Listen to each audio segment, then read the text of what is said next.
Like we always do at this time, I go for mine, I get to shine. Now throw your hands up in the sky. I go for mine, I get to shine. Now throw your hands up in the sky. I'ma get on the TV, mama. I'ma push it down. Hi, I'm Guadalupe Ayon with the University of Houston Production and Service Operations class.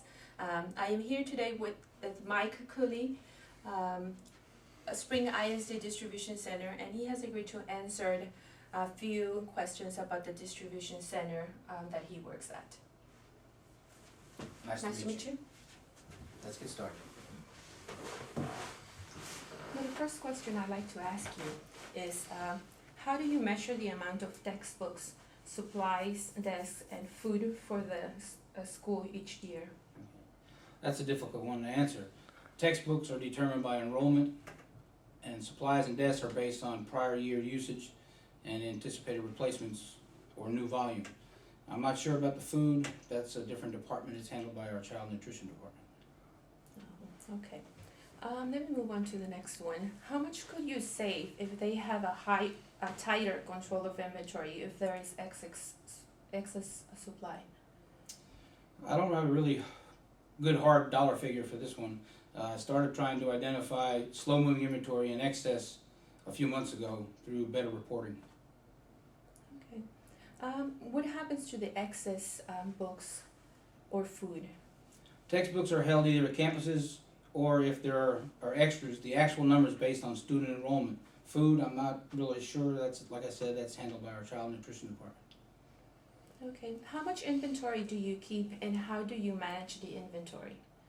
We keep about, I'd say close to $1.5 million worth of inventory, and our stock level is managed by the buyers. The amount is determined by the type of the item that is required.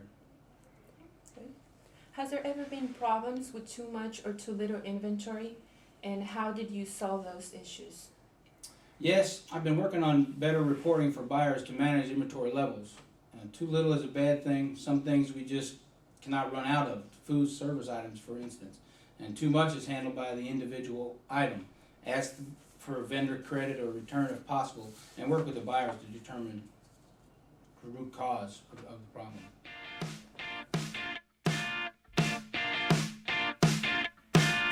It's not enough to hear me say you won. You only wanted me for having fun, but now I think you've gone and had your way and left me with a pile of bills to pay. I can't even rewind the tape machine to listen to your drunken reasoning. So here it is, your final lullaby. So good night, good night. You're embarrassing me, you're embarrassing you. So good night, good night. Walk away from the door, walk away from my life. So good night. Okay. What about how does Spring ISD deal with shrinkage issues? Spot checking counts, training, education of our staff. Fortunately, we don't have a huge shrink issue, so that's really not an issue for us. Okay.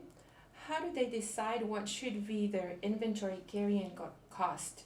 Meaning, what factors associated in dealing with the inventory carrying cost? I'm not really sure about that. Philip Ellison is our executive director of purchasing. He's working on a model for this, so I don't have much information for that. What kind of approach they are using for inventory management and control? Typically, we use the ABC inventory management for our inventory control.